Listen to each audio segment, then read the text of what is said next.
नमस्कार. न्यूज डंकामध्ये मी महेश विचारे आपल्या सगळ्यांचं मनपूर्वक स्वागत करतो. मित्रांनो, येत्या 27 फेब्रुवारीला राज्यसभेच्या निवडणुका होत आहेत आणि त्यासाठी आता विविध पक्षांनी आपापले उमेदवार जाहीर केलेले आहेत. महाराष्ट्रामध्ये ज्या 6 जागांसाठी निवडणूक होणार आहे, म्हणजे अर्थात आता जेवढे उमेदवार जाहीर झालेत त्यावरनं तरी निवडणूक होण्याची शक्यता नाही आहे. बिनविरोधच सगळे उमेदवार निवडून येतील अशी शक्यता आहे. आणि त्याच्यासाठी भारतीय जनता पक्षाने आपले 3 उमेदवार जाहीर केले. एकतर नुकतेच भारतीय जनता पक्षामध्ये आलेले अशोक चव्हाण, काँग्रेसमधून ते भारतीय जनता पक्षात त्यांनी प्रवेश घेतला. त्यानंतर मेधा कुलकर्णी आणि अजित गोपछडे हे 3 उमेदवार त्यांनी जाहीर केले. आणि चौथा उमेदवार आपण जाहीर करणार नाही आहोत हे सुद्धा स्पष्ट केलेलं आहे. त्यामुळे 6 जागांसाठी 6 उमेदवार हे निश्चित झालेले आहेत. आणि ते सगळेच उमेदवार जागा, या जेवढ्या जागा आहेत तेवढेच उमेदवार असल्यामुळे तिथे निवडणूक होण्याची शक्यता नाही आहे. तर याच्यापैकी एकनाथ शिंदे यांच्या शिवसेनेकडून मिलिंद देवरा यांचं नाव पुढे आलेलं आहे. तर अजित पवार यांच्या गटाकडून म्हणजे राष्ट्रवादीकडून अद्याप नाव जाहीर व्हायचं आहे. म्हणजे आम्ही व्हिडिओ बनवत होतो तोपर्यंत तरी ते जाहीर झालेलं नव्हतं. त्यामुळे हे 6 उमेदवार जे आहेत ते जाहीर होतील आणि बिनविरोध एक प्रकारे निवडणूक पार पडेल. आता या उमेदवारांची घोषणा केल्यानंतर म्हणजे विशेषतः भारतीय जनता पक्षाचे जे 3 उमेदवार जाहीर केले त्यानंतर अनेक गोष्टी ज्या आहेत त्या एक प्रकारे आपण म्हणू शकतो की या निवडणुकीच्या माध्यमातून अनेक पक्षी जे आहेत ते एकाच दगडामध्ये मारण्यात आले असं आपण म्हणू शकतो. एक तर या 3 उमेदवारांमध्ये म्हणजे अशोक चव्हाण हे तर काँग्रेसमधनं आले, त्यांना राज्यसभेचीच जागा दिली जाईल अशी शक्यता आधी होती आणि त्याप्रमाणे त्यांना ते देण्यात आलेलं आहे, ती उमेदवारी देण्यात आलेली आहे. पण त्याच्यामध्ये मेधा कुलकर्णी यांचं नाव येईल याविषयी शक्यता नव्हती, कुठेही नाव चर्चेत नव्हतं. आधी अनेक नावं जी आहेत ती चर्चेत होती पण त्यापैकी कोणालाही ती उमेदवारी मिळालेली नाही आहे. गोपछडे यांचं सुद्धा नाव त्याच्यामध्ये नव्हतं. त्यामुळे हा जो एक धक्का तंत्र जे असतं भारतीय जनता पक्षाचं की आधी चर्चा वेगवेगळ्या नावांची असते पण प्रत्यक्षामध्ये जेव्हा नावं जाहीर होतात तेव्हा काही नावं एवढी बदललेली असतात की त्यांची कोणी अपेक्षा केलेली नसते. त्या पद्धतीने मेधा कुलकर्णी, गोपछडे यांची नावं जी आहेत ते समोर आली. मेधा कुलकर्णींची तुम्ही पत्रकार परिषद पाहिली असेल. म्हणजे अनेक उमेदवार ज्या वेळेला जाहीर झाले त्यावेळेला त्यांच्या मुलाखती घेण्यात आल्या, पत्रकारांनी त्यांना विचारलं, त्यावेळेला ते नेहमीसारखं राजकीय पद्धतीने उत्तर देतात. पण मेधा कुलकर्णी यांना जेव्हा पत्रकारांनी विचारलं तेव्हा त्यांच्या चेहऱ्यावरचा आनंद जो आहे तो अवर्णनीय होता.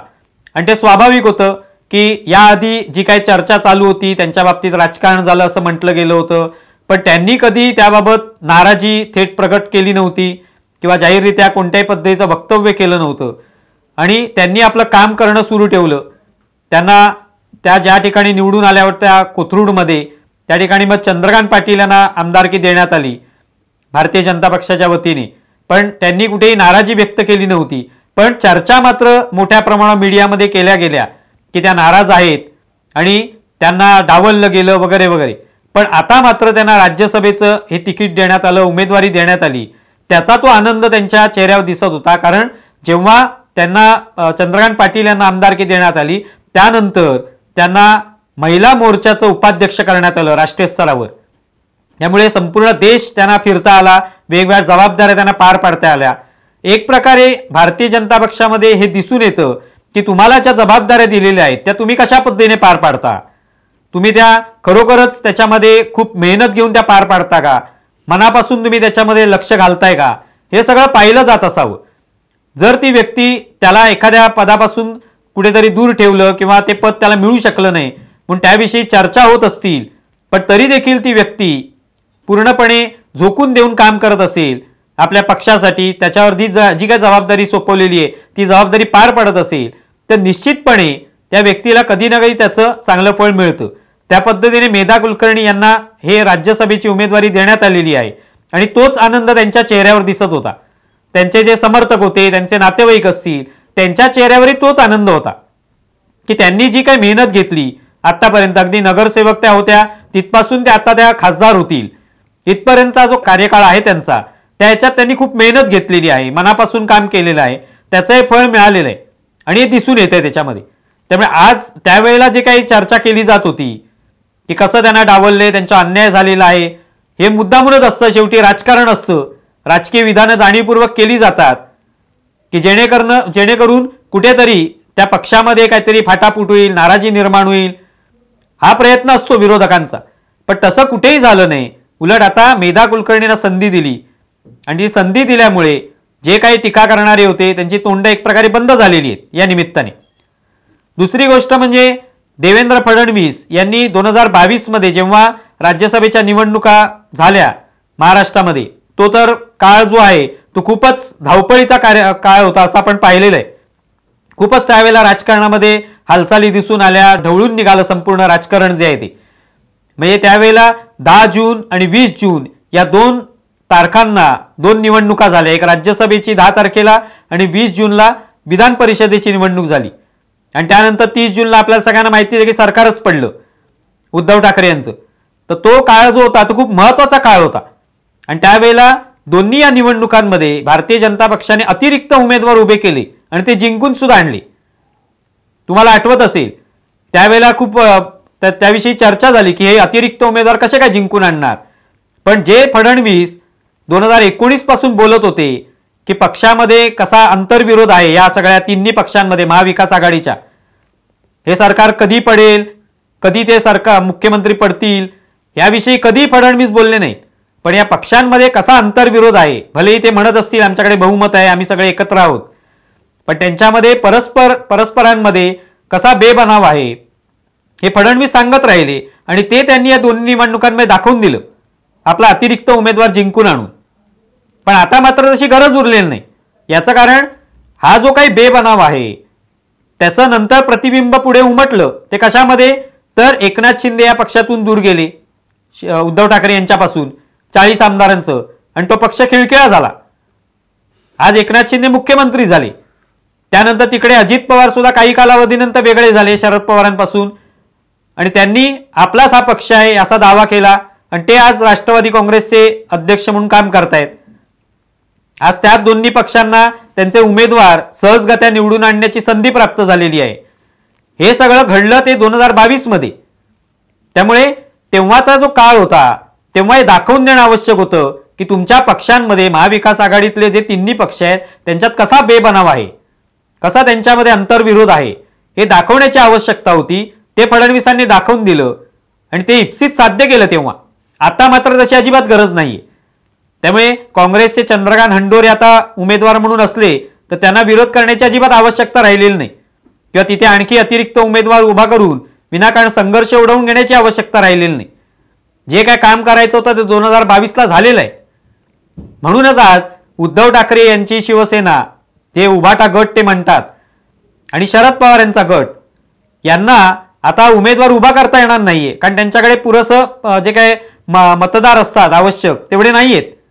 284 आमदार आहेत महाराष्ट्रामध्ये, आणि प्रत्येकाला जवळपास प्रत्येक जो उमेदवार असेल राज्यसभेसाठी त्याला 41 मतांची गरज असेल. आणि ती गरज भारतीय जनता पक्षाला भागवता येणं शक्य आहे, एकनाथ शिंदेना भागवता येणं शक्य आहे, अजित पवारांना भागवता येणं शक्य आहे. तेव्हा हा एक महत्वाचा इथे जो हे झालेले बदल झालेला आहे या सगळ्या 2 वर्षामध्ये, तो सगळा फडणवीसांनी घडवून आणला.